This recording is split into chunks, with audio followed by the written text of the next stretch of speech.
On today's episode of Let's Talk FGO, Imaginary Scramble is coming, and I have a little pregame for you for it. And also, there is some other news. A Chaldea broadcast station, a Halloween thing. You can't really call it an event, but there is a banner and there is some free sequence. I coined the term QUARTZ-O-WEEN. Anyway, hello, I am one of your hosts. I am Holy Diver Omega. With me as always, he's been down too long in the Midnight Sea. Lucky. I hope everyone is enjoying Fate Grand Order, aka SSRs may be in your candy. Watch out. And while we here at City Omega like to bring you the latest FGO-related news and memes, we will be talking about current and future events with the JP and EN versions of the game, so anyone not wanting spoilers should start their pre-dive checklist. I could also have called Lucky Ocean Man. I was expecting Ocean Man. I thought about it, but just my natural instinct is to just continue the line. Just be lucky you don't ride the tiger, or however some of the other the lines in Holy Diver go. Oh, what has become of me, Lucky? I mean, that works too. Yeah. Anyway, if you haven't listened to Dio's Holy Diver, go do that. Anyway, this is Let's Talk FGO. We're not here to talk about that. Unless we are, but we're not. We're not. We're here to talk about lots of other things. Yes, Lucky did the checklist. I was like, wait, did Lucky do the thing? Yes, no, Lucky read the intro. I was like, yes. Wow, brain melting. The next part is, I remind you this episode is brought to you by our patrons. Like Adam DeHart, Arcade 10, Flex to G, Carlos, Dragon, Ferris, Jerry Vasquez, Just the Fake, John Senpai, Legendary Boss Under, Reach Raptor, Rise of Kenji, Rogue Robyn, Shravor, Sean Pryor, some guy named Rob, 17th and Very the Crow. If you like what we do and see more, consider supporting us on Patreon. Get your name here. And I do it at the front, unlike lots of other people actually who usually do it at the back end. That's when I do the credits, which has all the other patrons in it. Because we're brought to you by viewers like you. Does PBS still do those type, announcements on their shows? It has been so long since I have watched a television station. Okay, good. Because, obviously for me, that's baked into the deep structures of my brain as a nostalgia thing, because, Oh, yeah. But I'm like, wait, do people still get that reference? Alright, enough making me old, I'll move on. Yeah, we're moving on. Okay, I will close the patrons tab so I have less tabs to get confused by. Because we will continue down the line. We do have a hearty-handy little bit of stuff to talk to you about. First, we will check in with everybody's favorite Kohai, Mash. Senpai, 起きてください. Because it's time for Wake the Fuck Up Senpai Singer for Pro Tips.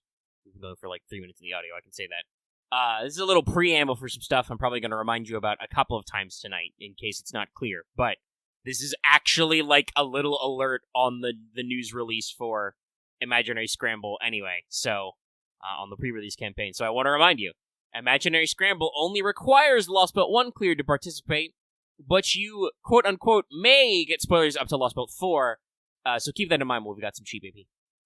Only you can prevent self-spoilers, and we will discuss the exact nature of your AP costs in a moment. But yes, for now, this is something if you don't actually, get in there and read the announcement articles that are posted on the FGO website and thus the app, you might not know, but there is in fact an alert that is like, hey, so you only need to clear Anastasia to play this event, but we're warning you. You might get some stuff from later stuff spoiled. If I remember correctly, this event happens right before Lost Belt. 5, yes. This is what is supposed to have happened when we have that moment where we're like, yes, we tested the thing. Pity I don't remember what happened. That'll work itself out. And then, here we are, 6 months later? Working itself out. Like that. Yeah, something like that. Actually, no, that was before Atlantis, so it's 10-ish months. Almost a year. Still, here we are. Here we be. And if you want more details on that, like I said, wait for after the mailbag break, because I have a little pregame for you. All right. We're kind of in downtime, no records, no evil, just doing stuff, reruns and other nonce. You've got a little bit of a free week, do some leveling, practice some stuff, log in for free St. Quartz. Very important. But speaking of your free St. Quartz, we do have some master missions, and I am here to ask you if you did in fact finish them. It's pretty simple. You're going to need to defeat 15 Sabers, Archers, or Berserkers. This doesn't include servants and certain bosses. And then 15 Lancers or Casters and 15 Riders or Assassins. Those are all 3 separate ones there. You need to defeat 5 super giant enemies, and then get 15 and then 30 EXP cards as battle drops. Obviously, I think the game is trying to encourage you to do EXP dailies, so you can consider doing that one. Otherwise, if you want to just round up your classes, and I do believe these occasionally drop EXPs, you can hit up, Fuyuki and Orleans for the cheapest nodes for all the classes. The best place for Supergiant is somewhere in LB2. Let me just make sure I'm getting the name right of the node. But it's, yes, Giant's Flower Garden. That's a little more AP expensive. One run will cost you like 20, but that should take care of all your Supergiant enemies. And also some Berserkers, because they're Giants. That's really the most complex thing, is just finding where the cheapest Giant enemies are.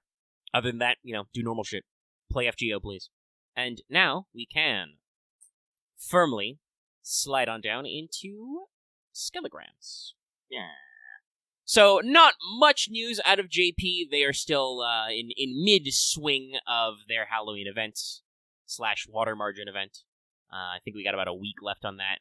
No banner 2.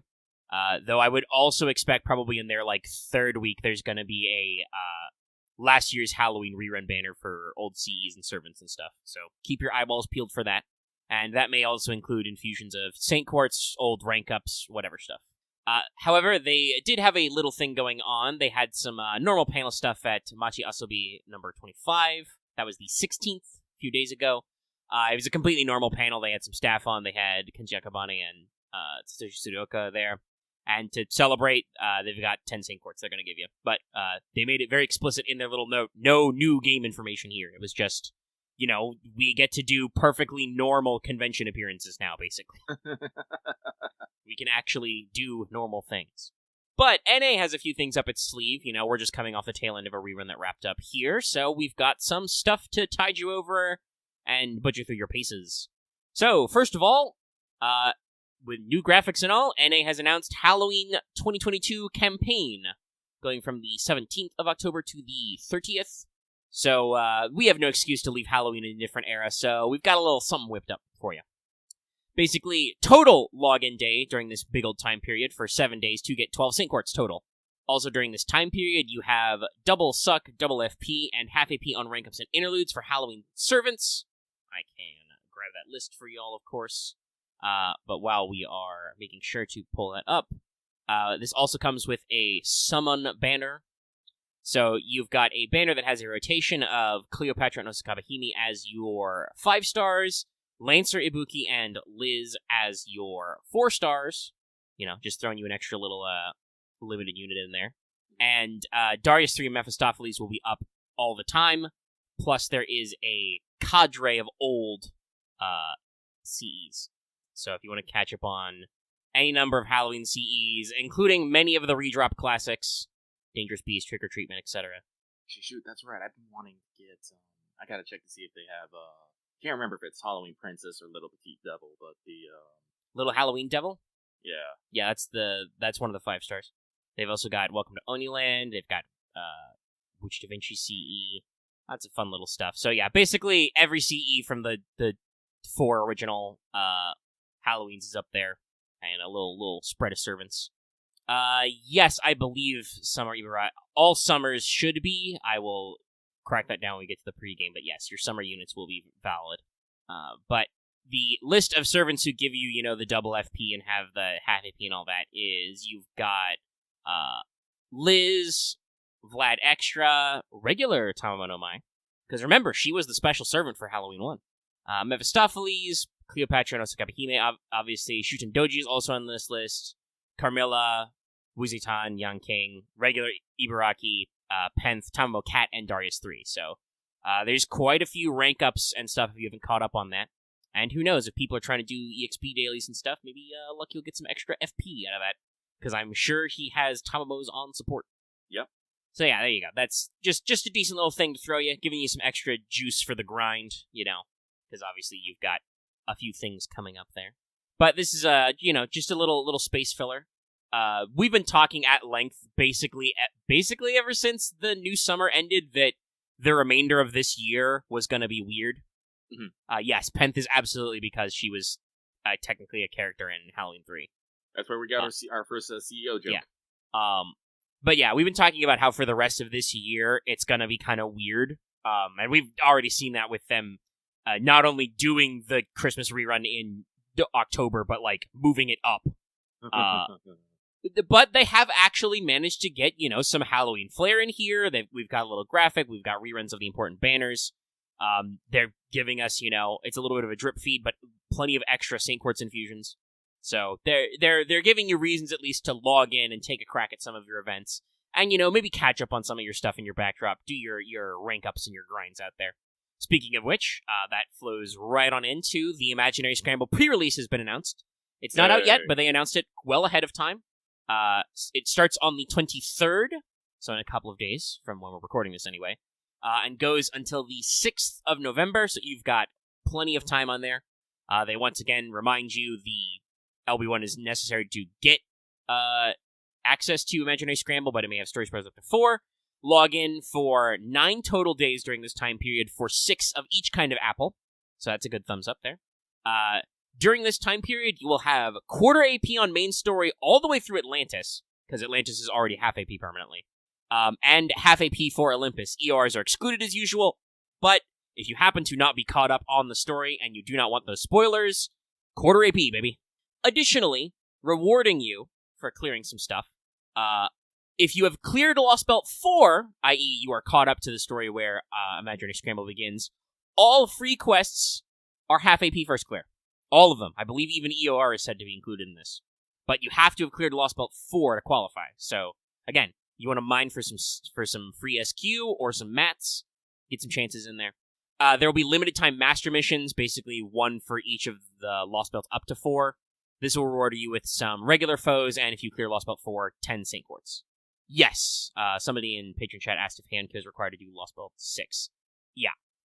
They did not adjust that until this year in JP, so you need to do 5.5. So, another decent chance to make sure you're caught up on story. That should be next month. So, keep that in mind as well. Another reason why this is a perfect opportunity to catch up. But we also will get a small group of rank ups with this. Some of these are quite important. So, first of all, Abigail's first skill now gives her 20 to 30% battery right away. That's her NP damage up and charge per turn skill. So, now it's very nice. Just a battery. That's good. Everybody can relax. Yang's taunt is fixed. The taunt is now not just male enemies, it's all enemies, and it gives you a boatload more critical stars, like 10 more. So it's 15 to 25. And this also includes a NP rank up for MHXX. Obviously, that means that her base damage is improved on her NP, but also how much bonus damage she does to sabers is increased as well. It goes from 150 to 200% damage, basically adding a whole extra NP level versus sabers. So, pretty fun. Yeah. And we have a very interesting summon banner that is announced for this. You are looking at the return of Yang's banner, along with Summer Fran, Summer Raiko, Double X, and, for reasons that will become clear in the pregame later, Imaginary Around an Imaginary Element are also rated up during this pre-release banner. It's a very interesting time. By the way, this, if people don't remember, this made people go fucking wild with speculation back in the day. Oh, yeah. That these specific old Sakura CEs were ranked up. There is still a reason, but I think it's much more tonal than, spoilery, as, we already know what the banner should be. Thanks, Future Vision. But yeah, I've actually built up a few tickets from some stuff. I might take some spins on this because I only have Double X, and I'll take for extra imaginary rounds. I think my imaginary element is MLB already. But yes, this should give you some extra juice, give you some fun rank ups, like I said, give you some stuff to do in the little bit of time we got left before that event clocks in, get you some free St. Quartz, make sure you do your login so you get them extra apples. You want them apples. And of course, we have plenty of lead time as usual. We are getting a stream on YouTube, Caldea Broadcasting Station, US Branch, Volume 16. It will happen the 26th. It is clearly telegraphed it will be for Imaginary Scramble. It says so right on the little icon.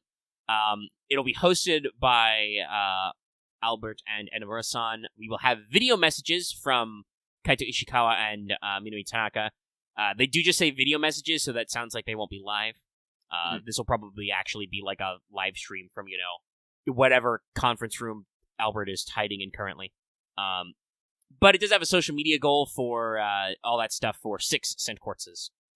Which means that, honestly, between Halloween, the pre-release master missions, and these social media goals, we're looking at, almost a 10-spin worth of St. Quartz in this, couple of weeks.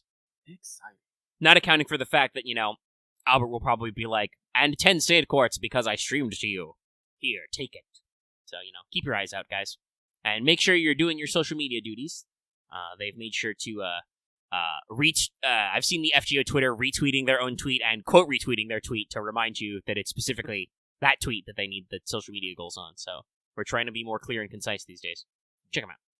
But yeah, that's the news. Honestly, everything seems pretty normal and timely here. I like that we're getting, several weeks of notice on all of this. We've got I was like, oh, okay, so they announced the stream is, next Wednesday, so that means that this Wednesday they're just gonna fire off the pre-release without letting us know. No, they announced it they did announce it on Wednesday, it's not starting for a few more days, but they announced it well ahead of time. Yeah. Lots of prep time on those banners, letting you know, all kinds of stuff.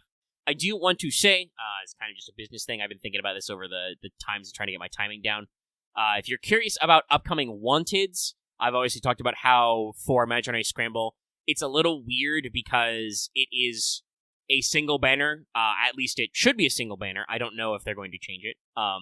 But it is a release of Nemo and Van Gogh right away at the same time, on rotation immediately. I've been thinking about this, and basically, here is how I am proposing I'm going to handle it. Sound off in the comments if you feel a particular way about this. Probably going to do Nemo first to be ready to go when the event drops, which I'm assuming will be technically the 26th or 27th, depending on your time zone. And then I'm going to wait a little bit on Van Gogh. I will probably go ahead and do the research and scripting on that one. But because of the nature of foreigners usually in this game, and a lot of Fate's twisty turnies, the inevitable Van Gogh Wanted is probably going to contain spoilers. And you can argue that in a sense, just straight up dropping Wanted Nemo is technically a spoiler because, this is why they're talking about spoilers up to LB4. Some of you who are not done with Lost Belts may only know of him as the captain, unless you read the internet, but that's one of those things that, they're going to put out the banner that calls him Nemo, so there's not much I can do about that one. So I don't know how long Van Gogh will be delayed. I might go for the full week, because the event is time-gated, to make sure that at least everybody has the opportunity to catch up with story. I might just wait a few days until some solo rotation. Though, admittedly, if they do the same rotation spread as JP did, that would not be any time at all. It should, literally the next day rotate around to just Van Gogh solo rate up. Which, for those of you who are trying to roll Van Gogh, is probably good for you, because, you can drop Nemo from it. But, yeah. More information on banners and stuff later at the game. But, because I've been talking about this publicly, I wanted to let you guys know where I'm at in my headspace, so you guys can yell at me in the comments about your stuff. But I figure I'll put my money where my mouth is on my well-known complaints about people with way too clickbaity spoiler titles in their videos whenever anything drops in FGO and actually, possibly hurt my SEO to release a video a little bit later so we don't spoil you guys. Because I know that generally our audience are very keen on the stuff not getting super spoiled for them. At least, in terms of, recent caught-up content. Listen, if LB4 was, literally a year ago, if you're not done with that far, that's okay, guys. You've had some time. But I know that new players occasionally check in, but that's why we put the spoiler warning at the top, and we love timecodes. But yeah, that's news and business stuff. Let's see, how long did that all take? 20 minutes? That's alright. A little bit of a fast clip, but, JP didn't really have any new news. And so, with that, let us move on to this week's Let's Talk FGO mailbag, a segment where we read what you have to say and comment accordingly. This week, we have a lovely number of 10. I mean, I like 10. Is it 10? It is still 10. Oh, okay. Let me double check here. Get that refresh in. You never know. Well, as usual, half of these I'm pretty sure are from tonight. Some of you really like to play fast and loose with the mailbag. But yes, 10 I believe is the final number. Yes. But, yeah. So, this probably won't take too long, which is good, because, let me see here. Omega did write some chunker here. Let's say here. Yeah, about a page and 3/4 of show notes for you, and you know how Omega likes to talk. It'll probably end up being closer to 2. So, let us get started. Our first one comes from a master who has been cooped up while the Pacific is smothered in haze. This is super fucking correct.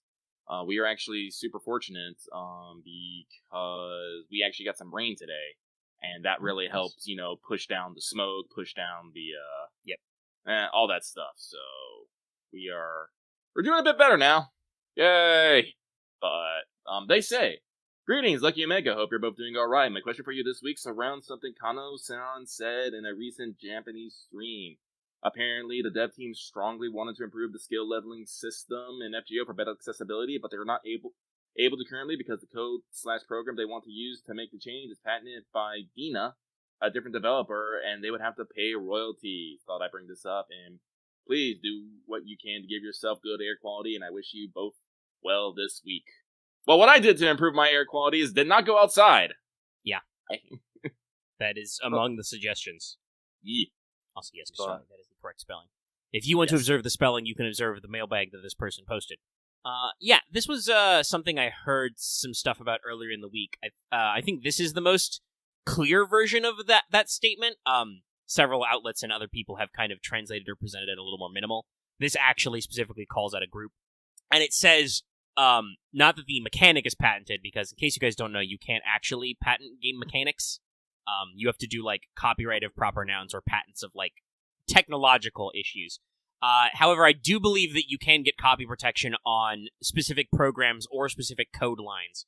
So, FGO is made in Unity right now. I could totally see if another company, like, figured out a piece of tech for the Unity engine and then are just like, no, that's ours. That is unfortunately how it be sometimes. That's interesting if true. I guess that means that, like, that program that they're talking about, again, assuming everything is, being translated correctly and truthfully, that probably means that they observed whatever this program is or process and are like, oh, that's exactly what we want for FGO. But they patented it.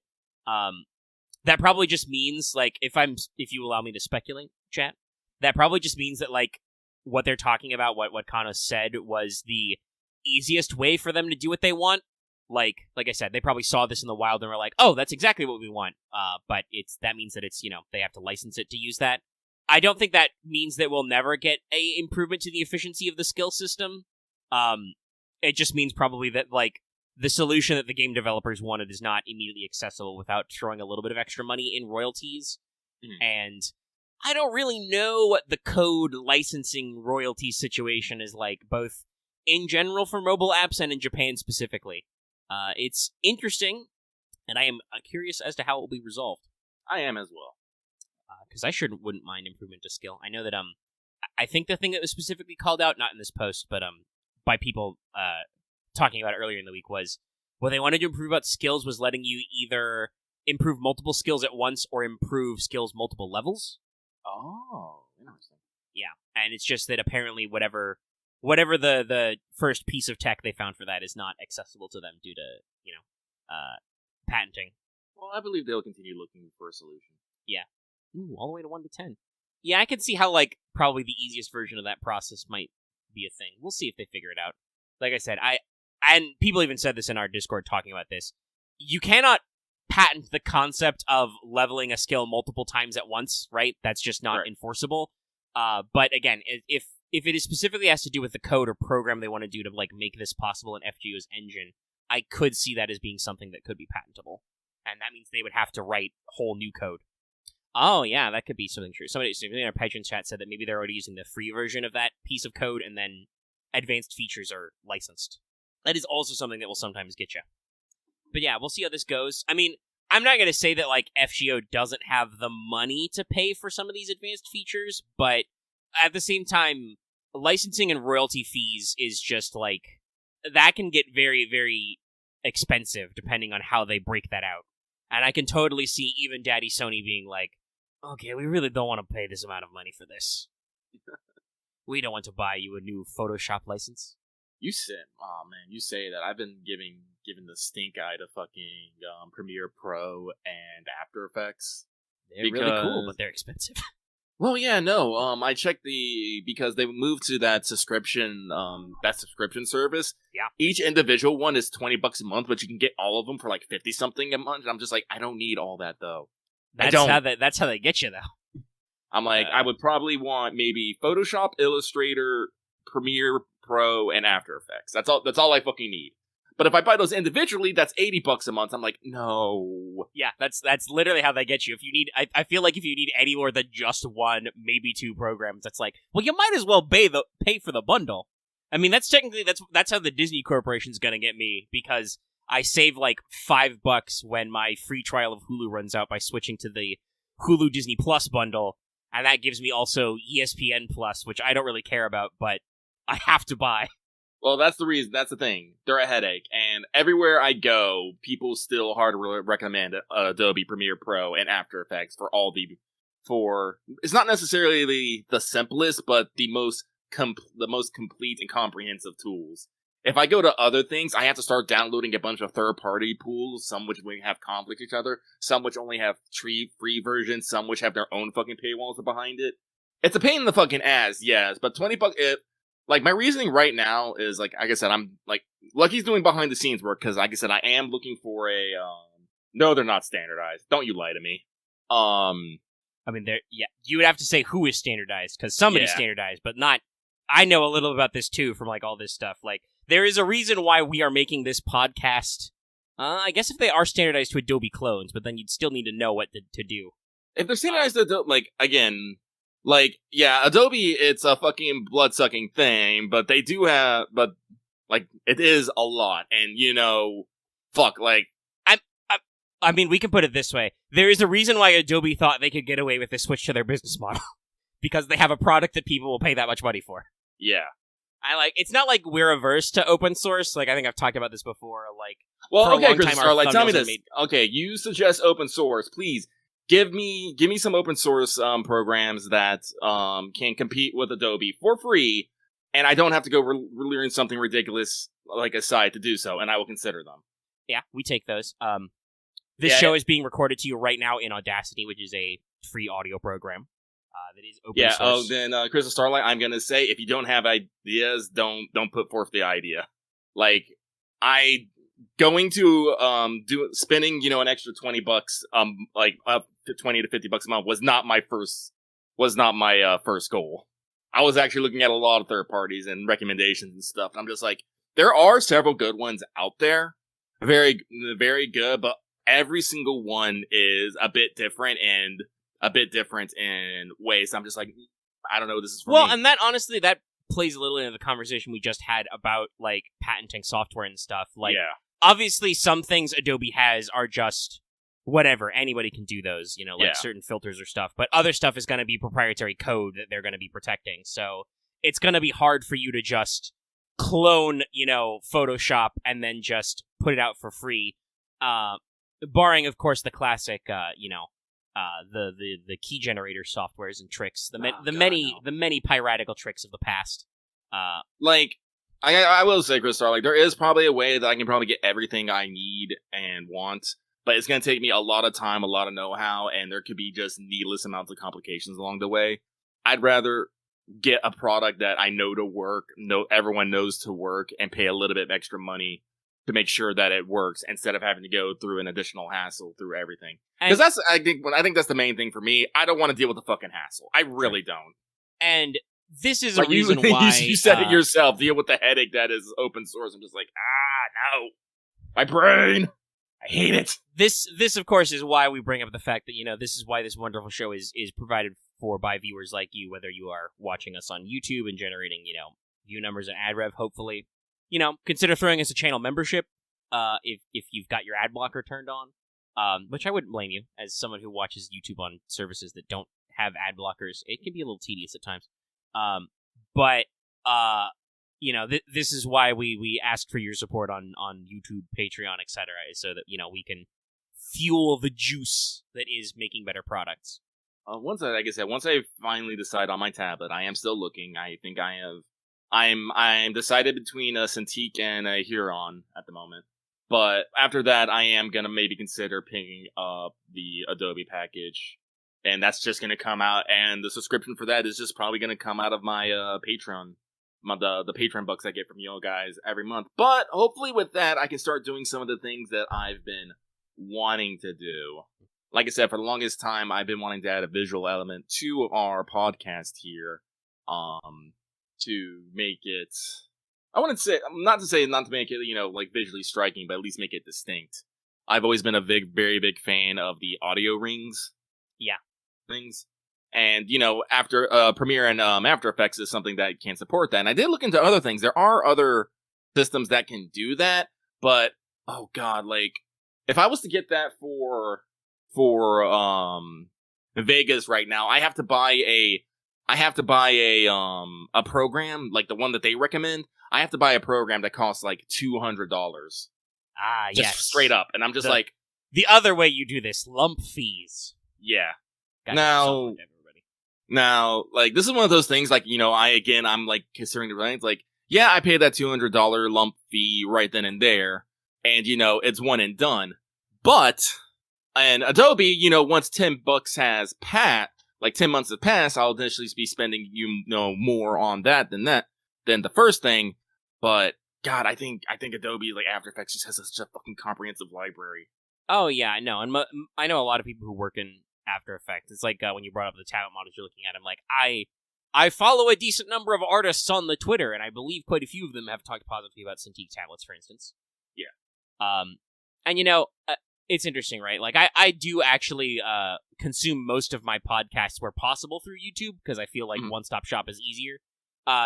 Using Google's built-in podcast app is not that, on my phone is not that hard either. It's just that, like, that's just a different thing I have to push a button on. But there's definitely, like, there's the level we're at, which is just completely static background image with audio. It's Lucky's lovely thumbnails that he edits together, but, that's only so much we can do. I know quite a few places who go for the more just basic, like, take their thumbnail image and kind of, like, slide it around on the screen. I don't think I can do that with, I make the current video version of the podcast in, the current version of basically Windows, video editor. The thing that comes built in on your machine, and have done that for years. It has enough tools to get by, and technically the original Windows Movie Maker had more tools. They were like scene transitions and stuff I would use for old videos that the new clipifying thing doesn't, but, I'm making do what I can because it's free. But, talking about my nostalgia earlier, who doesn't remember their Windows Media Player visualizers, y'all? Big fan of that back in the day. Now I just run my standalone MP3s through VLC, which is also free and open source, but, no visualizers. No visualizers. And that's what I want. I want a visual effect. Like, basically, I already have an idea of what I would do for the background. It would actually be fairly simple. I would just take the 3 images that I put in the thumbnail, blow them up to each take up a third of the screen, blur them slightly, and then put 2 audio rings, one set to capture my audio, one to set to capture Discord's audio, which would be, a mega. And then the rings would just, pulse and move as we speak. And then I just throw our icons at the center of those. And then I just put a bunch of, our Twitter handles or information just at the bottom and go. And then you have something, a bit striking, a bit distinct, and something informative. And something that is still a little different every time. So, again, like I said, I have many things to think about and whatnot. I'm trying to avoid putting too much on my plate, but I feel like I can accomplish at least that much in a quick enough turnaround time, not, individually going through every video to do something, to make something. Because that was the problem I had earlier. It'd take me way too long, or I'd be so out of it to do it that I couldn't actually do it in a timely fashion. Like, honestly, with my computer is a bit more powerful than the Megas, I could probably get that all edited and turned out about the same amount of time it takes a Mega to upload. Yeah. Probably. I'm not sure. Especially considering sometimes we take long, I'm like going for all, it's like when you're rendering something graphically, except my machine is so not powerful that I'm just rendering something in, 2D flat video. It's 1080p, mind you, but it's still just video. Though I've talked before about I'm just trying to, there's a lot of video games and stuff coming out, and I feel like the video game industry is going to slurp a little bit more money than I want to spend out of me before this year is over, but I am, like, trying to watch my spending because I want to either, at the end of this year or early next year, I think I'm just going to buy a new computer because this one is just reached the frustration point of all the extra goo, and I'm, like, running out of space. I mean, running out of space. I still have, like, over 100 gigabytes left in my regular hard drive, but, we're still chipping away with, just me saving some backups of the show and just other stuff getting installed. Regular bullshit. So, bullshit. New juice with this. And hopefully, like, I'm personally gonna focus on, I mean, probably because I don't know when the fuck I'm gonna get around to it. Like, if you're not doing anything with it, I'll still take it because free stuff, but I'm just, I got to work it out. And I'm definitely not going to do that if that one report that came out where a Navy official said that China may invade Taiwan by the end of this year. If that happens, the semiconductor market is fucked, so I will definitely not be buying new computer parts then. But anyway, we'll have different things to worry about. But yeah, if you want to cash out on your old GPU, Legendary, go for it. I know I kind of had you sit on it for a while, but that was when I was thinking about just throwing it in this machine. But this machine, even this machine is not up to that, and it's just like, fuck, I think I just need to start over. Fresh new drive, fresh new install, get more RAM this time, more power supply, and get any kind of graphics card.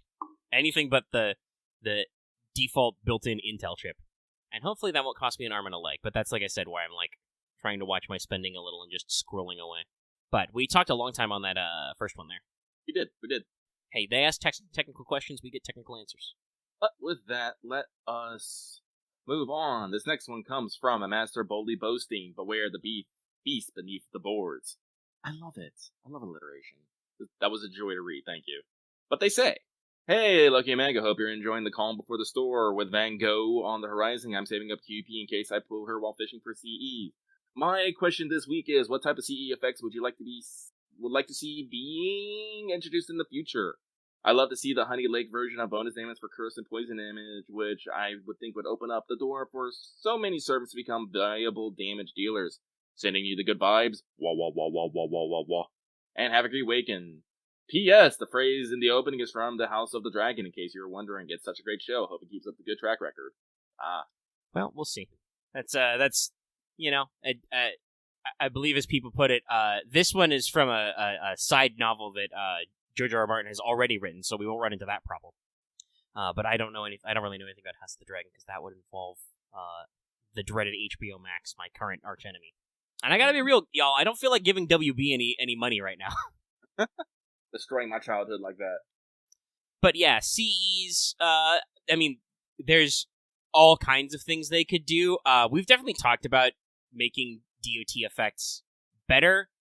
So the Honey Lake does extra damage to burn. Doing that for cursed or poison would probably be pretty good in general. Kind of help those out as far as those damage types do. Somebody in chat is yelling about target focus. That's true. There's Poster Girl, but that's a original Gouda Gouda CE, so you don't really see that one a lot. There's 3-ish taunt ones? Yeah. I'm like, there's a couple that give you a very limited taunt. But yeah, I'm sure more people would take some taunters. I mean, there are a decent number of Quick CEs that have come out. I think Quick has all the same niches as a lot of the weird, dumb, Arts and Buster stuff. And hey, Imaginary Round is getting a rate up. But yeah, those are my thoughts on CEs. Anything you want to see on CEs? Effects-wise, I couldn't tell you. I'm sorry. I'm not, I'm not very good. Like I said, if I was going to actually talk about one of my weaknesses in FGO is actually, figure out my best CE for a situation. I'm usually just fine with slapping whatever on there. It's like, what gives me big damage? All right, that's going on there. Here we go. I definitely feel like CEs can be very niche sometimes, and it's like, you can get very nickel and dimed. It's like, okay, do I want 50% starting NP, 10% buster damage, and 10% NP damage? Or do I want 50% starting NP and 20% buster damage? Well, what am I planning on doing? What gets me further? Or, God forbid, you get, stuff that doesn't overlap, like crit damage versus NP damage, and then you're like, what am I actually going to do more of? I don't fucking know. But also, I think on the same end, because CEs can get so fiddly, that was one of the CEs also from the original Gouda Gouda. I think that, the 3-star one. It was basically a joke CE. It gave you, 1% everything up. And then 3% MLB. CEs can get really weird, and it's kind of hard sometimes to think about stuff and wrap your brain about what a CE could do, right? Right. Guys, when I look at, the CE filter and I just see all the effects, I kind of just tune out a little bit. I'm just like, There are a lot of filter options. Because there is a lot of options. Usually I just, tap one or two. And God help you if you're trying to figure out which one is starting NP. Those buttons are not labeled very well in English. But, yeah, I think that's enough on that. Chat, let us know what CEs you would like to see, CE effects you would like to see. Actually, that's right. Magladin does the bonus damage against males, right? Is there one that does bonus damage against females? I think it's bonus defense against males is Magdalene, but I think there is also one that's bonus damage to males. But yes, no, there should definitely be the flip where you get bonus defense and damage against females, because I don't think there is. But yes, again, like I said, chat, let me know in the comments below. What kind of CE effects do you want to see? Alrighty. But with that, let's keep going and going and going. And this next one comes from the master who survived the Shiro flood and the Dupocalypse. Actually, I do have to ask. I saw it. I didn't understand it. What was with all the fucking Shiro profile picture? Was it Shiro's birthday or something? Yes. In October, there is a Shiro Day. I don't know. Is it his birthday? I don't actually remember why we do it.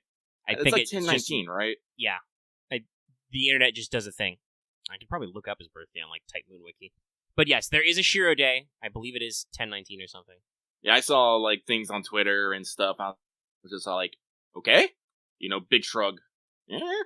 But they said... Oh, is that a fan-made day? Anyway. Hi, Lucky Omega, sending the spooky vibes early for Halloween. What fake character would you like to say have their own fan-made day, like Shiro Day? Oh, so it's just, like, I think just on the 20th, the thing happened, and then now we're just like, that's the day we do the thing. I mean, that's community for you. Yeah. Holidays are nothing but a bunch of people saying, you know what'd be great this day? And also, I swear to God, every single day is some sort of national something day. Yeah.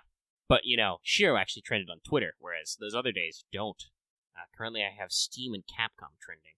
Well, Capcom's probably because of the Capcom, the Resident Evil thing yesterday, and Steam because, Steam.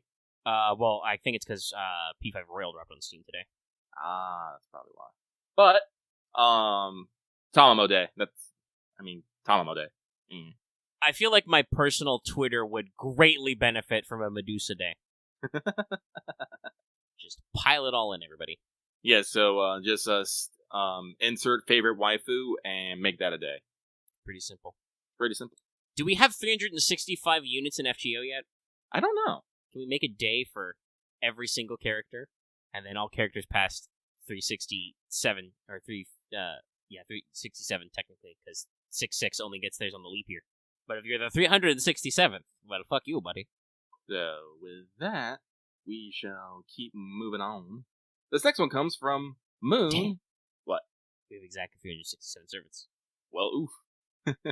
So, moving on. The next one comes from Moon is in midterm hell, as is Minnie. But they say, hello there, Omega and Lucky. Hope you're doing well. Do you guys have any figures that you want to buy that aren't out yet? Personally, I'm hyped for the Summer Melt figure and the Oberon figure that was announced some time ago.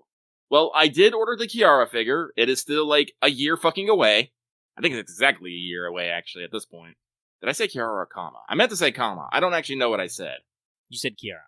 That's what I thought. I meant Kama. Yes. I was like, wait a second. Hold on a minute. All right. As for me, I'm not a big figure guy, especially with the price tag some of those can command. Mm-hmm. It's usually for me, if I'm going to spend a lot of money, I want it on something like practical, usable in a sense. Unfortunately for me, figurines would just sit on top of my desk and collect dust, which is a terrible shame for them. So I probably wouldn't mind more if I had some kind of display case, but I do not. And I don't have room for more shit in my room. I'm pretty blocked up with this computer desk, my dresser, my entertainment center, my bookshelf. It's probably not going to be too long before I have to do something about my overflow books for my bookshelf. Yeah, no, the I'm shelf in my that closet's already full of games. I'm definitely feeling that myself. It's actually in the description to the mailbag, but I have officially run out of shelf space. Yeah, overflow. What do you do with the books when you used up all the space in the shelf, but then you buy more books? Which I'm going to do. Yeah, I was about to say, what am I supposed to do? Stop buying books? Don't speak heresy like that. I'm pretty sure there's about 4 books out. I think I want to buy physically because like I said, I've got a backlog. There's a couple of L5R books I haven't picked up. There's Jim J. Butcher's new book, and then whenever Electro the Ninth comes out, that's got to go on my shelf. That's probably going to be another hardcover. Which, no offense to hardcovers, those are a sign that your series is successful. But it does look a little. The Nona hardcover does look a little awkward next to my Gideon and Harrow paperbacks. Mm-hmm. It's like slightly taller and everything too. I accidentally built a shelf. No, I've never accidentally built a shelf. God, I wish. At some point, I should buy Diamond Age to go next to my copy of Snow Crash, but we'll work on that one later. Well, no, I just need to get out to Home Depot one day and actually get the stuff to build more shelves. Listen, I have blank walls, and I have a willingness and a know-how. This is basically like what happened in the frat house of Doom. We were like, our kitchen's too full, and Loth was like, okay, I'll steal you some wall cabinets. Just glue extra cabinets to our walls. We did also have to build more bookshelves, I just remembered. We had one bookshelf in the house, and it got full. So we had to build more bookshelves for more books, because you installed mods to give us more books. Omega, you're not going to believe this. Oh, what's up? I just died because I accidentally stepped in my fire. Is that your first death on the server? Yes. RIP. Well, it's a good thing we've spent in-game months and real-life weeks collecting all of the videotapes and books. I'm gonna watch out for that fire. Literally, I went to go stick some shit in my fire, I caught on fire, and died in, like, seconds. Professor, lava, hot. Yep. 2 months, 18 days, 7 hours, almost 2,000 zombies. That is something amazing. Well, the good thing is I died literally right outside my house. Well, yeah, you Fuck. died in your fire. God damn it. Oh, God. Okay. So, Anyway, we discussed figurines. we discussed figurines. We will move on. You died in a trash fire, it's true. Oh. Next question. Next question. This next one comes from the Tyrant King, hoping to pull something good from the Vanguard boxes he ordered. I hope you do as well. Question: Hey, Lucky Primal and Omega Tron, with Vanguard coming out soon, which has been your favorite foreigner released in NA so far, and which on JP? Anyway, that's for me, sending good vibes your way, and hope you have a nice evening. References Beast Wars, 1990s. Actually, fun fact, a couple days ago when I was at work, someone just basically got rid of a bunch of, Transformer movies, and Beast Wars, like a DVD collection of Beast Wars Season 1 was in there. I was like, damn, that's old.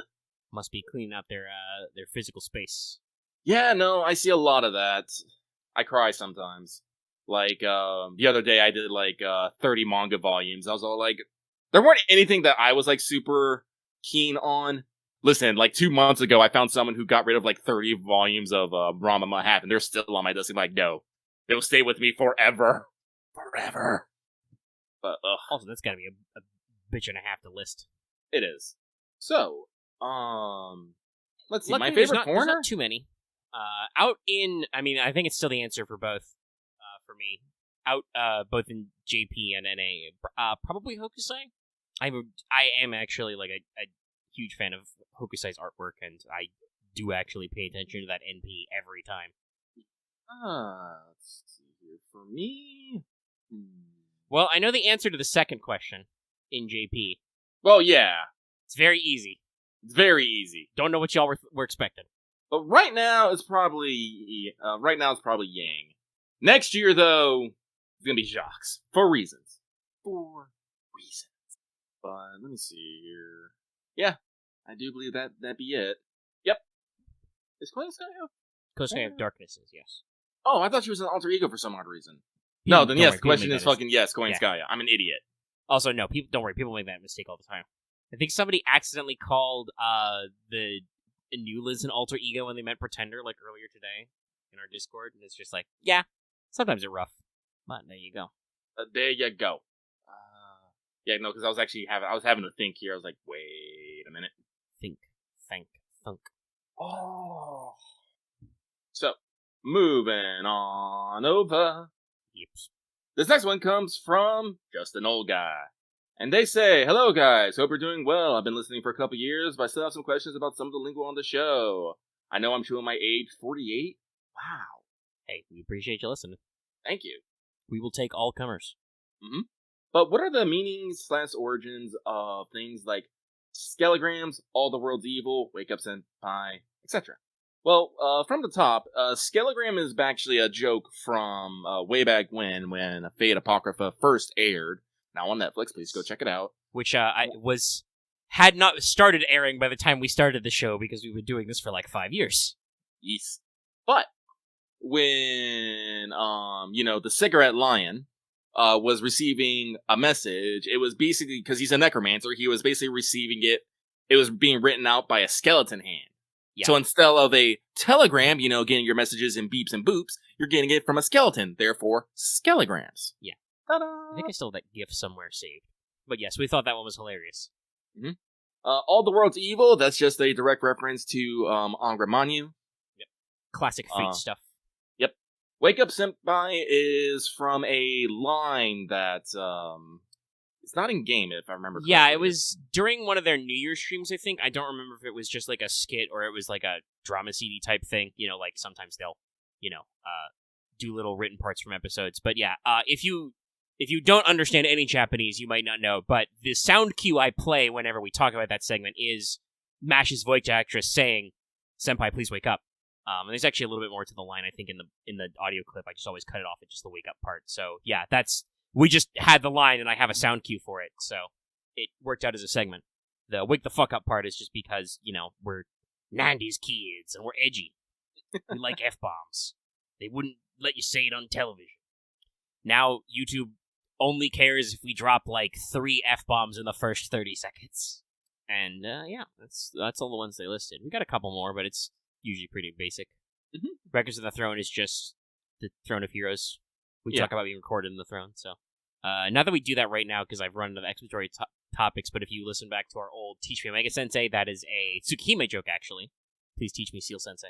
I believe that was the equivalent of the Taiga Dojo segments from Fate Stay Night, where Seal would tell you about what you done fucked up. You done fucked up? You have fucked up now. Let's see here. Oh.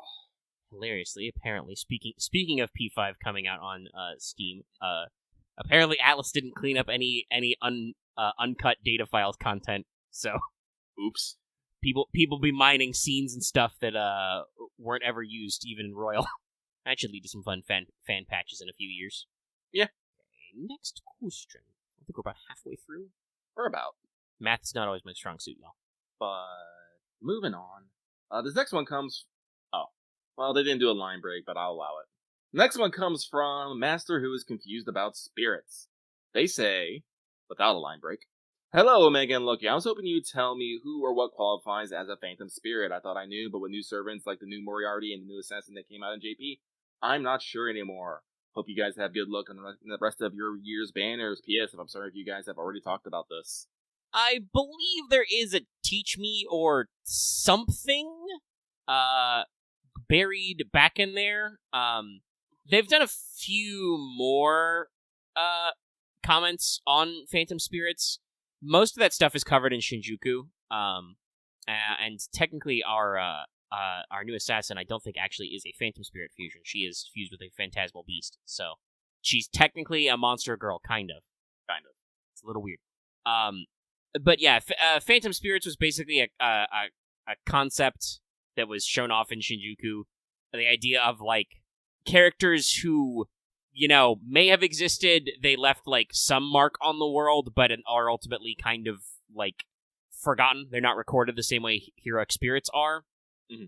And so that means that they don't really have Saint Graphs normally. You can only get them, through either the effects of Shadow Servants, some casters who were authors can summon Phantom Spirits, basically. And in general, they're just kind of a lower level than a heroic spirit that really shouldn't show up in a normal Grail War, but, plot shenanigans. Plot. Yeah. They're said to be similar to the concept of a wraith, an actual, just regular-ass human ghost. But as usual, Fate hasn't really clearly defined what that difference is. It could just be that Phantom Spirits are just ghosts of actual people who were magical because, this is an urban fantasy universe.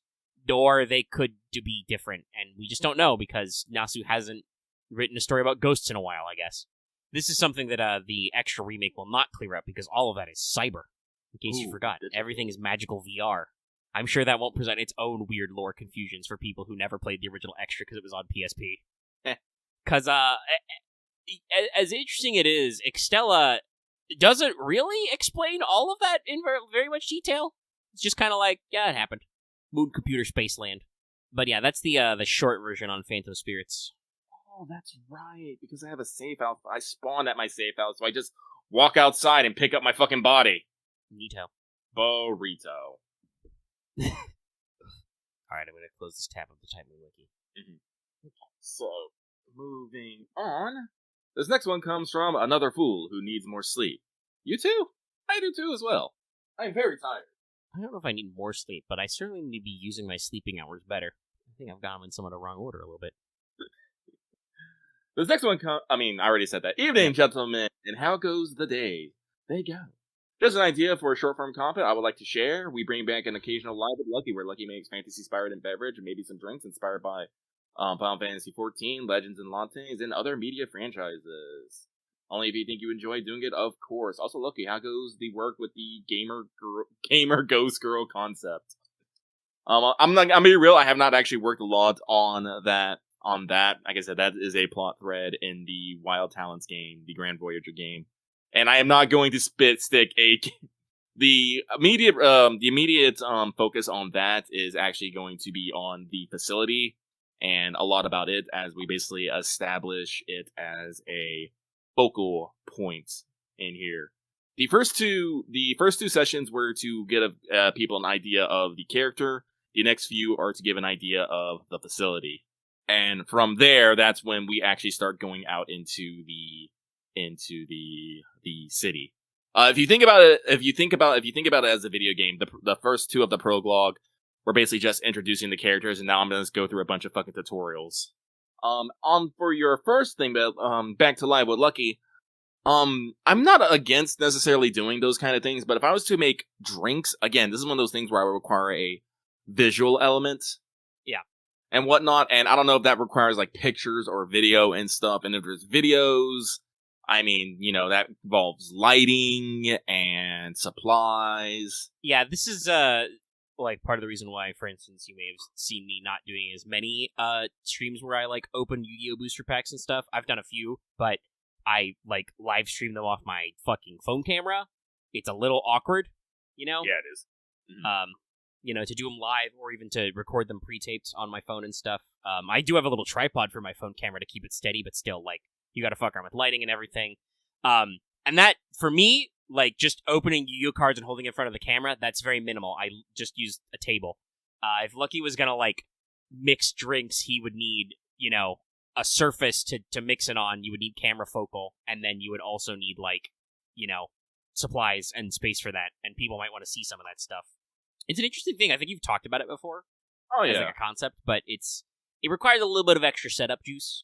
Probably something to think about, but it's a lot of people don't realize, I think, how difficult it is to make content just appear out of thin air, Like, you usually need a little bit of setup work.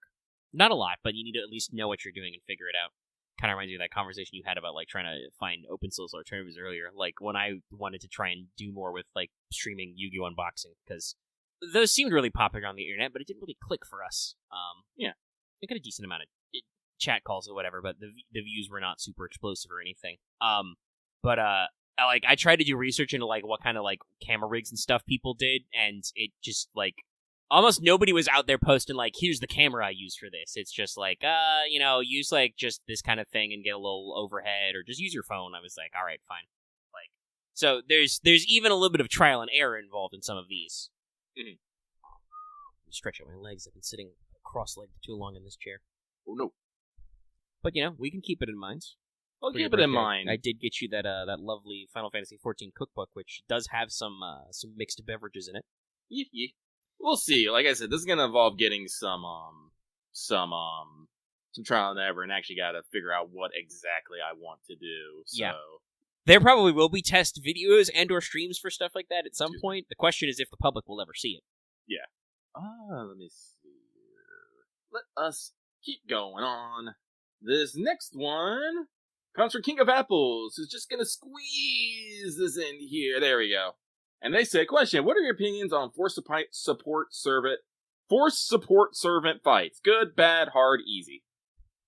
Well, I'm gonna let you know. They're not going away anytime soon. Honestly, it depends. Like a lot of stuff in FGO, it really depends on what they're trying to do with the content, because sometimes forced story support servants are bad, like it's a deliberate challenge. They give you suboptimal servants, or, they give you hard content, but you can only pick so many units or whatever. Other times, it's, just completely the other way, and it's, absolutely fucking smashed.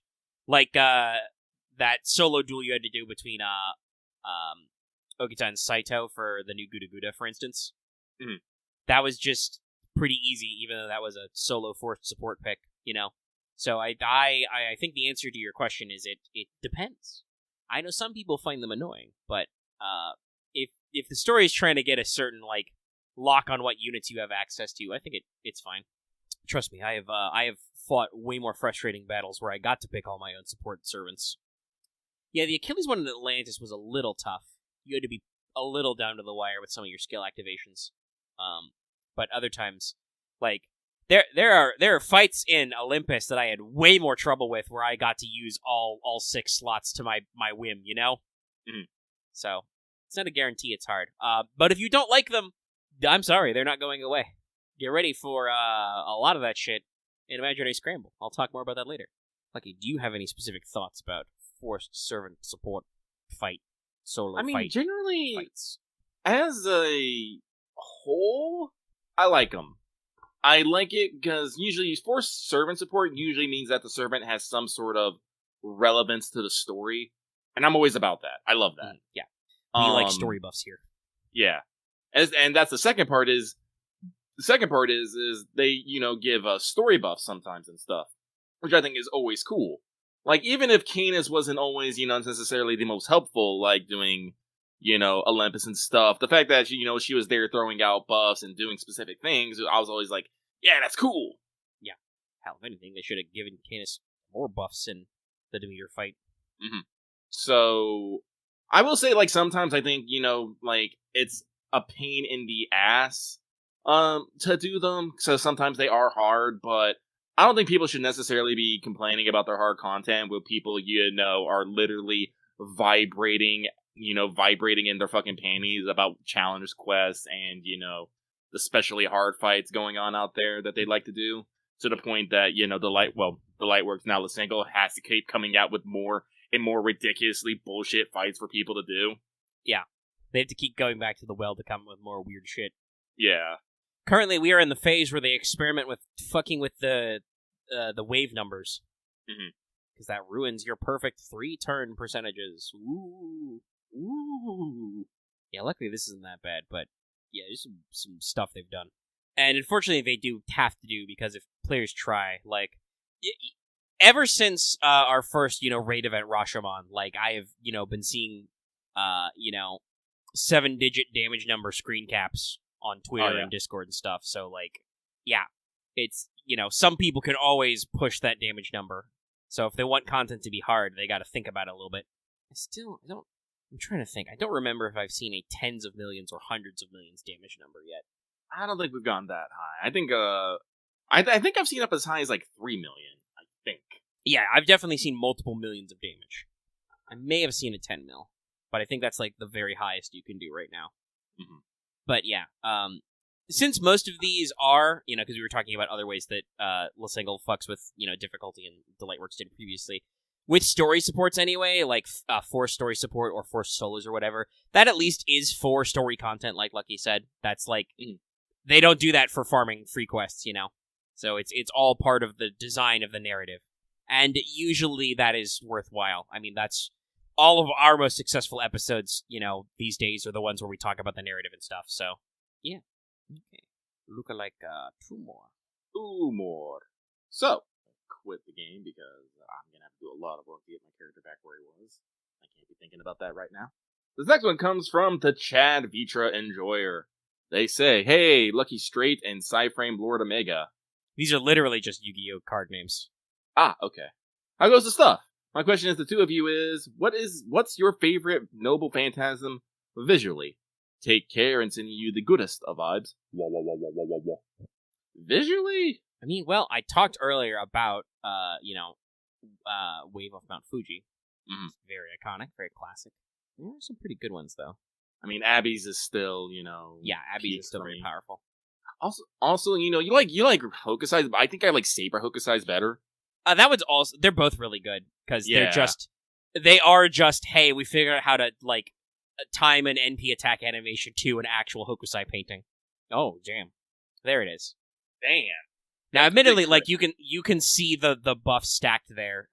This is from it's the KP fight from the CCC rerun, and because of the way that one worked, if you last a long time, you get some very interesting damage. Yeah, it's they even say it's 1,122 turns to get it to over 300 million damage. You can't do that normally, but that's still that's. Somebody spent a lot of time and effort for this screenshot. Doesn't answer our question though. There it is. There's the hundreds of millions. That is not. But yeah, no. Like I think the more casual players, it's usually between 1 to 10 million. Yeah, I would say. But that's when you're doing your big boy raid clears. Big boy raid. But I'm trying to think. Really good Noble Phantasms visually. I'm trying to think like. I mean, I don't know. I still, because he's been relevant in several past events, I still get a huge kick out of regular Emiya's Unlimited Blade Works. Mm-hmm. They play the music, they do the thing. It's a classic. Like, there's so many different things to enjoy. I'm trying to think, like, what's our hippest, coolest new Noble Phantasm animation? I'm mentally going back through things, and I'm just like, Castoria I like. I especially like the music in it. Yeah, it gets me excited. I do wish Tomomo's was more visually stimulating, but I still get a mental kick out of Tama Lancers every time because it actually has the stop motion kick. Yeah, the slapping through all the actual like photographic elements. Yeah. Mm-hmm. I mean, talking about new stuff, Summer Ibuki's has a lot of extra effort put into it. Like visualize Kama and Summer Kama is both. I'm just like, yes. Yeah, Kama. Or at least late Ascension, Kama. Yes. Very, very strong visual treat. Queen Sky of Lights is alright, but hey, it's a weapon to surpass Metal Gear. Yeah. See, I don't remember Queen Sky of Darks at all. Did I not see it, or did I block it out? Maybe you forgot. I do that. Yeah, like a lot of these are pretty good and fun. Like Summer Tomoe's, for instance, just came out this year for us. Doing the VR first person mode. Very funny. It's very funny. But, like, I'm scrolling back through, and I'm like, yeah, most of these NPs that I'm looking at, I scroll through the servant list for the past couple of years, I'm like, most of these are pretty cool, but, like, it's been a while since one of the servants, like, really made me go, damn, that's, like, real good. Voyager's a pretty good one. Like, obviously, the new Welfare Eliza's is, like, hilarious, because they do the fucking, all of us team up move, like it's Super Sentai. Alright, but I think that's enough on that. Unfortunately, we can't necessarily give a specific number one. Yeah. But there's a lot of good ones out there. So let us move on to the last one. This one comes from Agent 418, who says, hello, Lucky and Omega. With Spooky Day about a week away, who in the Fate world would you like to go trick-or-treating or a 10-day Halloween party with? Personally, I think taking the Case Files crew would be fun. P.S. Our QP or Choco Quartz, which is better? Are you a Madland that enjoys lemon lime? Or cocoa mana prisms? Probably coconut there for pure prisms. That would not be me. I do not actually like coconut and candy. I like coconut, but I'm a fan of sour candy more. Yeah, like I love chocolate in many, many forms, but definitely like just that sweet and sour action you get with a proper sour candy. As the concentrated citric acid power just slowly eats away the inner lining of your mouth, makes you feel alive. It's delicious. Delish. Can I afford a bundle of Skittles in my current budget? Nah, probably wait till after Halloween. There's some variety packs of Skittles out there with like sour tropical berry original, but for some reason sometimes that price can tick quite up, and there is a price I am willing to pay, and a price I am not willing to pay. But yeah, sour QP. Also, gonna be real with you. If the exchange rate is similar, I have a shit more QP to eat than I do quartz. True. I sit up in my chair. I stretch all my things. Because that was our last bug. Our last one. Alrighty then. Well, no time like the present. Do talk about that Imaginary Scramble pre-game. Not talking about eggs here. It's Scramble is in like a sortie. There will be diving, exploring, lots of other stuff. So, kids, it is time for another story-adjacent special event. Not quite 4.5, but definitely in that vein. I think you will probably at least get some questions answered if you were wondering, like, how we got from 4 to 5. But I feel like this one isn't as much of a setup, because we've already been through those stories. This is more of a just like, hey, there was some extra story stuff that happened that we didn't have time to tell you about. But as I mentioned, at the top of the show and some other times, this one is a time-gated event, so you got to wait about a week for everything to clear. It does require Lost Belt 1 cleared at all to participate, and again, spoilers through characters and other stuff up through LB4. You will understand what I mean, when I run through like the story support servant list and stuff. But it uses some characters from some later Lost Belts. And since I will be discussing the event some here, consider this a spoiler warning for that as well. If you're not fully caught up on your Lost Belts, you may want to dial out here until you're, ready to go on this part. Now, this is another one of those cases where also clearly, the former Delightworks had a great idea for some special gameplay, because how this event works is you're going to get kind of a little battleship minesweeper sort of a minigame. So you will have a grid map. You will spend resources to launch exploration quests and scans. These will result, if you find something, in you getting either an enemy, enemy sighted, which will result in a battle, or detecting a treasure that will get you no battle and just get you rewards. Once you clear exploration quests and stuff, you will get void points, which you need to advance the main story. You need more void navigation points in your point meter to get more points. Yes, it is also technically a points ladder event, but it's very simple. I'll explain that one later. But you do need certain point thresholds to clear main story, and that will let you move on to new sectors so you can explore more stuff. You can scan in various shapes across this grid. These cost different amounts of resources, and yes, you have what I'm just generically calling in this resources. They're these little rainbow things like rainbow scales, rainbow teeth, whatever. They're spent to do certain in-game stuff with the mechanics. When I say different shapes, so you'll have like, the classic 3x3. You can get a big plus shape, you can get a big X, that kind of stuff. So, the map will include indicators of if you've already explored an area, areas you haven't explored yet, and will give you hints on if treasures or enemies nearby. This is where I'm talking about, like, the Minesweeper type stuff. If there's a possible enemy-sighted location nearby, you'll get some little alerts on your map. So, it's a little hard to explain all this in a purely auditory format, but if you read the little guides that they're going to post when this event actually goes live, because they're not full-blown spoiling the mechanics yet, you should be able to understand it pretty well. And, again, it's just like, have you ever played Minesweeper in your life? You can probably get it. Maybe a little battleship in there. As you continue, you will unlock some special story support NPC functions who can be called in on certain battles to give you buffs, debuff enemies, strip enemies of certain buffs. This will be important later. I'll talk about this when we're talking about exploration quests and free quests and stuff. But these cost also your map resources to activate, so keep that in mind. So, there will occasionally be times where you might be a little resource gated because you want to do, certain scan shapes or activate certain special support buffs, and you may need to go to free quests and farm your currency to juice this up. So, the main story consists of 5 acts broken up over multiple point gates and pips. Basically, every, new quest section is blocked out by a certain amount of points required, and you will have to pay attention to all those pips. There is also an epilogue. There are a few segments that are translated, at least on the wiki, as idle talk, so no battle segments where I guess you just, shoot the shit. Fun character building stuff. There are breather segments, and there is a post-story with a little bit of series of mini CQ type stuff. Completing all of these will net you 1 copy of the 3-star CE, some free resources to get you started, 14 Saint Quartz, assuming I'm counting it correctly, and if you get all the way to the end, you get a Grail. There's only 1 Grail in the event as far as I can see, but it will be there. Now, the reason why with some of those questions I talked about, support-only setups, many of these story nodes will have forced NPC setups, so keep that in mind. You will often have to deal with, like, your only party is the 2 support servants, or these 4 support servants, or these, 2 support servants and your mash, etc. Stuff like that. Now, during these MSQs, you're going to face a variety of enemies. Most of the classes I've pegged will be Berserkers, Assassins, Archers, and Sabers, but you will occasionally get, Riders or Casters in there.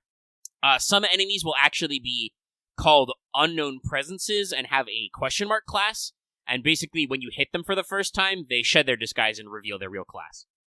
So, doing some clever little tricks to make you not realize who you've got targeted. Now, most of these enemies you're going to encounter in this list are going to be classic old shit you'd expect. Look forward to fighting crabs, sea demons, ghosts, etc. Some eyeballs, all that kind of stuff. But there is a recurring boss mob just referred to as an enemy ship. They are a berserker, and they usually have the big HP. You will also have to fight as bosses. Who would have guessed in this very foreigner-centric event? Now, considering that this event is gated to post Lost Belt 1, this is after Lost Belt 1 and Solomon, enemies will be chunky. You're going to look at story bosses with 2 or 3 HP bars of upwards of 400k each. And mobs and mini-boss waves in the story can go as high as 170k HP. Now, luckily, a few of the boss fights end after the simple 1 HP bar is removed trick. But yeah, this is definitely meant to be out there for players who are well into their what is considered the current story content type stuff. Now, there's not a lot of boss gimmicks. There's just some of the usual break bar stuff. Look out for buffs or debuffs when you break bars. Some of them have some interesting stuff during certain story segments, like after 3 turns, they'll give themselves sure hit, which will last a few turns, Some enemies will summon more enemies if you don't kill them first, etc. There is one foreigner boss who has a permanent chance to evade buff, so keep that one in mind. And the final wave of boss fights, for the main story act, that'll be against a series of foreigner bosses that will each fight in the pip, and there's like 5 pips, will have a unique bevy of buffs and debuffs to that one. But there will be a few story buffs tucked in there to give you some fun extra juice. Just keep that in mind. The post-game fights, like I said, that you need to complete to get your Grail will also have their own weird buffs and on-death effects. Adds a little bit of a new wrinkle. Shouldn't be too complex, though. Like, a lot of it is just the boss will have ads. If the ads are alive, the boss will get certain buffs, but if you kill the ads, they will launch other buffs or debuffs. Pretty typical stuff that FGO does. Shouldn't be too hard to manage. We're not talking like Olympus tier boss fights here, but just, make sure to bring your A game, everybody. Now, during these quests, you can expect to see the likes of Zhangyu, Scotty, Osaka Hime, who eventually switches to Summer, Summer Skahak, Go, Yang, Nemo, Summer Fran, and Summer Raiko for story support. And as I mentioned earlier, sometimes those guys are your entire team. There's even some story support mashes because they just straight up force you to pick a certain setup. So they just stick mash in there. But yes, you can tell by this list that this is why perhaps you are looking out for spoilers, because you will see future Lost Boat characters. I also think technically, because Summer Scotty doesn't exist, Summer Skahak might just be the story support Scotty, like in a swimsuit. I don't know. We'll see if that works out. Because regular Scotty appears, but obviously Summer Scotty doesn't exist yet. But regular Skahak does not appear in this comp, so I don't actually know if it's just like we break out the swimsuits or this was like the cheeky foreshadow. It's probably the cheeky foreshadow anyway, because this is also like, even though we just had a summer event, this one is also like a summer event. There's a lot of swimsuits in it. It's very, very funny. For reasons, because we're underwater. Blub, blub. Yes, blub, blub, motherfuckers. Now, your free quests are going to be pretty simple. They're all monoclass. They will drop not only your shop currency, but your resources to expend on the exploration quests. Clearing them will get you apples and MP as usual, but that LB1 effect is still here. The biggest, baddest quest, the final one that you got to go all the way through the post-game to unlock, has a boss wave with 400k HP on it for a free quest, y'all. Most free quests cap out about 200k still, so mind your damage. Also, that last tier of quests, I think there's 3 of them if I remember rightly, they're called the Abyss tier. They're unlocked by clearing the post-game content, the post-story stuff. Those have, like I mentioned, the weird wave format, so shit like 2-1-2, 1-1-2, that kind of crap. So you may be more efficient farming lesser nodes, but you do get mana prisms if you clear those, so you might want to keep an eye on those. And I believe the drop rates are also... okay, hold on. Actually, I'm gonna... Alright, that was a good pause. We actually lost Discord or Audacity or something lagged. We lost a little bit of audio there. Oops. I will repeat the point. I was talking about how the free quests are pretty basic, monoclass, all that stuff. That audio probably is fine. But the quests can get pretty high HP, and they can have some weird wave numbers. The Abyss tier of quests, which are unlocked after the post-game story, or post-story game quests, have weird wave formats like 2-1-2, 1-1-2. And they're the last hardest ones. Their biggest boss assist has 400k HP for a free quest, which is a lot. Gonna look at 200k for most of it. So, the exploration quests, you will have 4 sectors plus the Abyss for the post-story elements to clear. Scanning all of them and so on will reward you with lots of void points, more resources, items and mats, command codes, foes, etc. 1 rare prism is in this lineup, and 1 lore is in this, so you are encouraged to actually thoroughly explore everywhere. And let me just double-check what mats are in the exploration quests as well. Again, not that you guys should need an incentive to do the exploration quests, because A, that's our funny little, minigame to do. But also, you will get a lot of good stuff from it. So, let's see. You can get seashells, very popular. Quite a few of them in there. You can get some divine leyline orbs, some god balls. That'll also be in other places. Giant rings, void dust, some reactor cores, silver crowns, and also a couple of comet shards and fruits of immortality are hiding in there. Yeah, good stuff. Yeah. So there's a few things in there, and as I said before, that is where you also get your command codes. So if you want them command codes, you got to keep your eye out for that.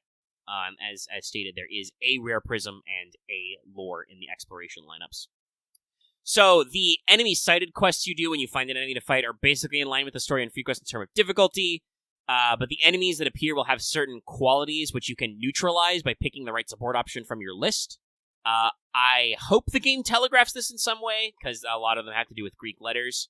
Because otherwise, I'm going to warn you, you're going to have to look this up on your own. There's like 50 of these battles, because there's, upwards of 10, enemy-sighted quests on each map, and there are 5 maps you can do, so there's a lot of potential stuff. But again, like I said, hopefully it will be able to coordinate to you with the Greek letters, so you know what to do.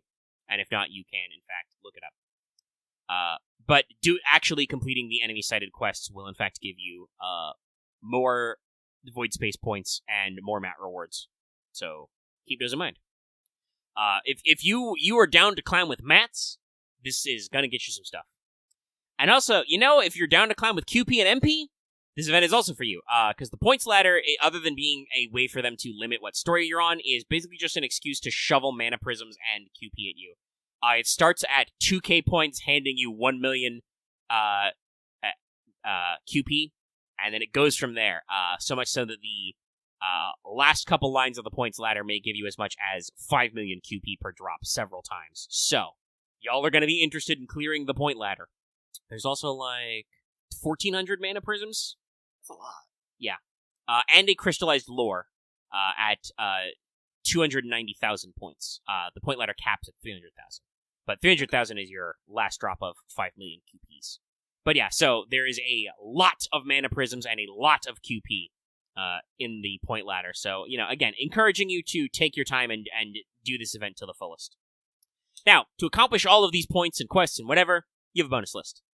Specific servants will give you bonus drops on certain types of resources, which I have not gotten into in this guide, but, you will be informed as you play them. It shouldn't be too much of a deal, other than if you're, like I said, if you're trying to farm for specific support options to use, or you really want to use the X-based scan instead of the plus-based one. I don't know. But they also have a damage and bond bonus, which I will break down for you right now. As you might expect, as the brand new SSRs, Nemo and Go are 100% damage bonus and 50% bond bonus. Both forms of Hokusai, some are Osaka Hime, some are Melt, some are Raikou, Scotty, Giles, Wu, actually, also again, probably a telegraph for future stuff. Zhangyu, BB, regular BB that is, Abby and Summer Abby, Voyager, Yang, and Double X are 50% damage up and 20% bond. And then all remaining Summers, including costumes, so males are in there, are 30% damage and 20% bond, except Mash, who is the usual 5% bond for team. So, yeah, like I said, this is a stealth Summer event. Like, if you've been rolling on Summers, you're going to have a healthy support list. Yeah! But also, if you've been rolling Foreigners, I think all of them are on the list as well. So you've got a wide variety with a couple of weirdos in there. You got some welfares, you got some low rarity servants with like Giles and some of the costume boys, etc., etc. And as I specified before, in a very fun little thematic take, Imaginary Round and Imaginary Element CEs provide you 50 and 30% damage respectively during this event. So that's Imaginary Round is the just quick up, and Imaginary Element is, the baby K-scope, 75% starting charge if you're MLB. I think it's 60 if you're not MLB. Along with a new damage CE providing you plus 100% damage. Now, despite the fact that there were 4 different ways to get you extra CE copies, this shop only contains 4 copies, and the 5th one is just random. But you will also be doing a lot of quests between story, free quests, and exploration, so you should have a decent chance to get it. In addition to normal free quest farming, like I said, there's 50 one-off quests to clear every enemy in the actual exploration thing, so hopefully that can be a good chance out there. But also, seriously, guys, you could have just hidden it in an enemy quest, or in the point ladder, or in the general exploration. You got a lot of different ways. But the shop also contains the usual EXPs, foes, and key unlockers. The actual command code key stuff, I think, is in just exploration. It contains also Lancer, Rider, and Assassin statues, and mats such as chains, stakes, gears, Lanagos, more divine orbs, void dust, feathers, grease, and spirit roots. Also, one of those will probably be swapped, or they will add a, future mat in there as well for append skills. But again, because they haven't actually announced the event and the, shop inventory, I can't tell you that part. That is completely new information. There is no amount of clairvoyance that will allow us to predict it. But, chains and stakes in the same event shop. Gonna have some fun with that. Yeah. Summon Banner is going to be a rotation between the new permanent Rider Nemo and the limited Foreigner Van Gogh. There will also be the usual bevy of event CEs to increase your currency drops, as you might expect. And that's basically it. Like I said, some of this stuff is a little hard to explain in pure audio without the visual elements, but when you see it, you should get it. There's going to be a little map with squares, and you're going to do square things with it. You're going to look for guys, and you're going to beat up guys. Sometimes there's no guys, and there's just free shit. I know you're all about that free shit. But yeah. Hopefully shouldn't be too much of a pain in the ass to clear. Most of the thing I think is going to be, like I said, some of those fights are going to be a little chunky, but you do have a wide array of damage bonus sources. You've got CEs, you've got servants, etc. Yeah, I mentioned before, it's kind of like Battleship, but you don't really get attacked back, per se. But the story has bosses that are literally called enemy ships, so, they're doing some moves. I have an officially licensed Battleship game for the Super Nintendo. Actually, it's quite fun. It's got some fun mechanics in it. It's got that Mode 7 graphics mode, where if you use a cruise missile, you fly over the map and you gotta make sure it lines up right with the pixels where the enemy ship is. I should make sure my Super Nintendo is plugged in and hooked up. But yeah, that's our basic event lead-in. I'm excited. Always good to see new stuff. Try out new mechanics. Hopefully not too much of a pain in the butt to do all this stuff, and the rewards seem worth it. Loads of QP, loads of mana prisms, all kinds of fun things.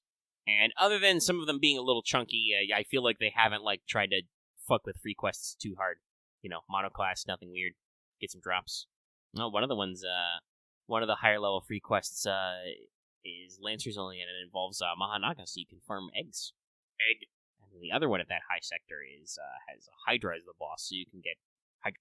But yes, should be, plenty funds. Sorry, I was just staring at the free quest list in the wiki, and I'm just looking at it, and I'm looking at the drop list and being like, so I hope that just, somebody forgot to, go in and add the CE to every free quest, and, or they didn't officially see it drop on the free quest because it's rare. But I'm hoping it's in every free quest, because if it's not, that's even more dumb. But we don't usually do that. It's usually everywhere it can drop. Just gotta do them diddly old quests. But yeah, there you go. There's your pregame. Hopefully you guys are fully prepared. If you need to get to your leveling now, you can. Summers and Foreigners. That's the big draw here. And they do at least try and give you a little setup there. There's a lot of Berserkers in story. And even with, Foreigners in story, there's stuff you can do there to get your extra damage. Oh, sorry, a little yawny. We're almost done. Yeah, no. That is our last bit of regular business. I'm, like I said, pretty sure that the stream is going to be it's the 26th. The stream is going to be hey, we're here. Hi, we're broadcasting. Here's some video messages. Here's the upcoming information. All of this is going live, tonight after maintenance. So that'll be technically like, the 27th for everybody because it'll be like a 4-hour maintenance. But yeah, I do want to throw out that people have been asking about this on our Discord and stuff. Do remember we are slated for an update to the new version of Unity before the end of this month. The only date they have announced is late October, but I would not be surprised if that was not at the Imaginary Scramble update, because that will basically be in the last week in October anyway. So, seems as good as time as any for it. So, make sure that you've got the proper versions of your iOS or Android operating system, and keep in mind for any, weirdness that may persist from engine updates as usual. And hopefully everything goes smoothly. But the only other thing I have super business-wise to talk about is Fanservant Friday poll is resolved. Yay! A little surprising at the last minute. It seems like Jorogumo actually pulled ahead. Yeah! Yeah, lucky side. He didn't even break the tie. But yeah, that'll be next week. We'll talk about that one. Give you a proper spookin' and good time. Yeah, there's not a lot else to hit up there. So if you're a little, you feel a little lacking, you want more us action, I probably don't need to inform anybody who cares about seeing us, because that stream is doing very well, all things considered, but we did stream Project Zomboid for like 5 hours on Monday. It was a fair bit, yeah. Yeah, and like I said, that one is doing quite well in the clicks, getting them views, which is good. So if you're interested already, go check that out. Sorry, dropped my water bottle cap on the floor. I had to squiggle around in my chair to find it. But do go check that out, and obviously if you're watching this early as a patron, or if you're watching it, when it goes to public on YouTube on Saturday, be sure to check out What's Up. We'll be sure to have another plenty full episode for you.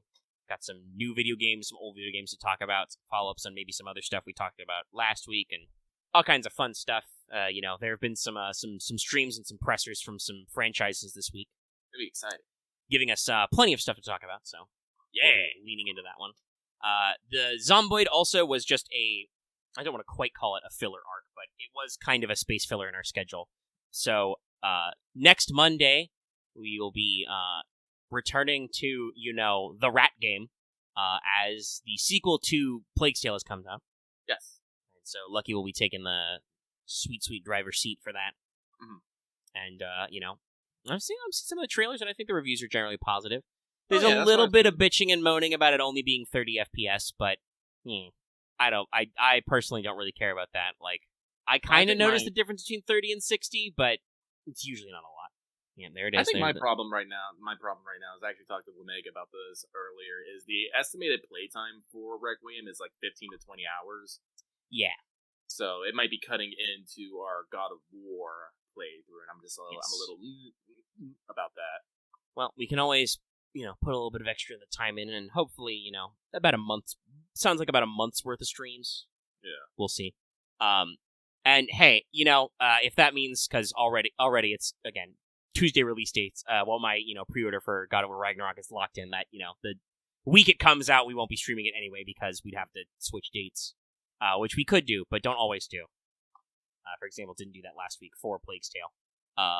But, this opportunity, at least, Lucky, you get a chance to get to hack into it before me. True enough.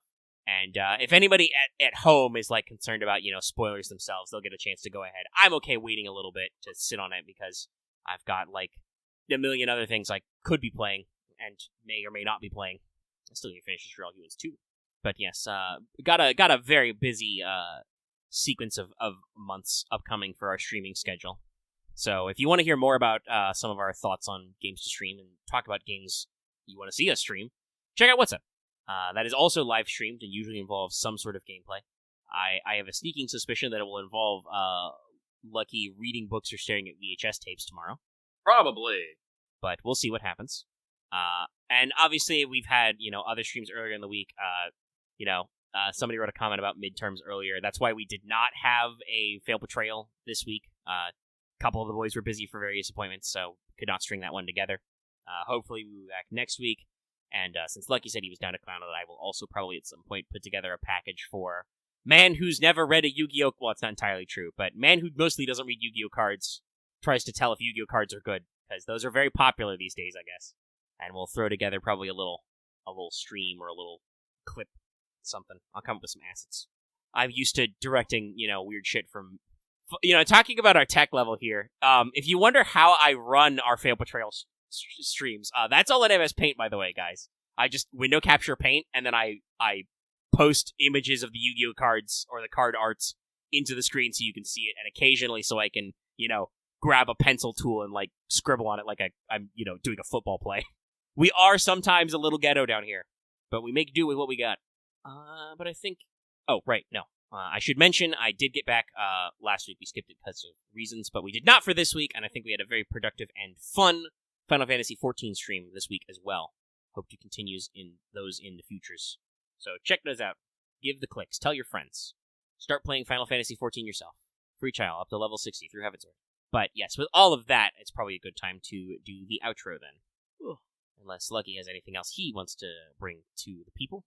I really don't think so, no. Do the people have any final stuff they want to yell at me now, as opposed to in the middle of my outro? As sometimes happens when I get interrupted a lot. Take a sip of water. Nobody's typing anything in Discord, so I think we're good. Watch me get interrupted anyway. But alright. If you're watching this video on YouTube, be sure to give this video a like if you liked it. Click the like button. If you want to, you can also leave some comments down below. I've asked for your comment opinion several times. Reminder, I asked you to comment about what CE effects you want to see or what NP you think looks the coolest. Or any old thing that comes into your head. If you would prefer a little bit more of an interactive, community-based thing, you can also access our community Discord. Link is in the video description and on our channel page. If you're new here and haven't already, please subscribe to our channel. That little subscribe button. And even if you're already subscribed, make sure you ring that bell for notifications so you always know when we post a new video or when we're streaming. Just to get all our content displayed directly to your eyeballs, because we make a decent amount of it. Also, consider joining our channel memberships. Click that little join button or the link in the description. Get access to membership badges and emotes. Available not only during live streams, but also in comment sections and on community pages. And if Lucky's working on that tablet, that means that, more members means more emotes. We can get some funny ones. Lucky has plans, don't worry. We're ready to jam out in here. And I'll just mention it again because, YouTube does throw me these reminders. There is a function called Super Thanks. You can basically leave us a little tip if you want to just give a little one-time donation right in the comments. It's like a super chat, but in the comments. Apparently, YouTube thinks not enough people know about this system because this is like the third time they've mentioned in a little creator thing like, hey, remind your fans, this exists. But, like I said at the front of the show, you can also support us on Patreon. You can get access to audio episodes downloadable, early, before the rest of the public release, for as little as $1 a month or approximately $10 a year. As we do offer annual memberships at higher levels, you can get access to videos like Wanted Early, you get access to topic polls like Fans Driven Friday, and our Fail Betrayal topic poll. And at even more higher levels, you can get access to listening to this show, Let's Talk FGO, get recorded live every week, be part of the Patreon peanut gallery we yell at, and ask for advice, and more. On-air shoutouts, all kinds of fun stuff. It's a good time, it helps support us, and, you get stuff out of it. Shiny stuff. And with that, I think that is everything I have to say to you for this week's episode of Let's Talk FGO. Hope you've enjoyed it. I hope you will enjoy Imaginary Scramble when it comes out. Forgot the name there for a second. It is kind of a weird name, but we'll remember it. And look forward to next week when we're sure to tell you how we're liking that event and how we're doing. Whether or not we're getting, bodied by giant ships, possibly. But with that, I will bid you all adieu. Remember, dive, dive, dive. If I had a submarine AWOOGA, I would play it right now, but I don't. Anyway, we're gone.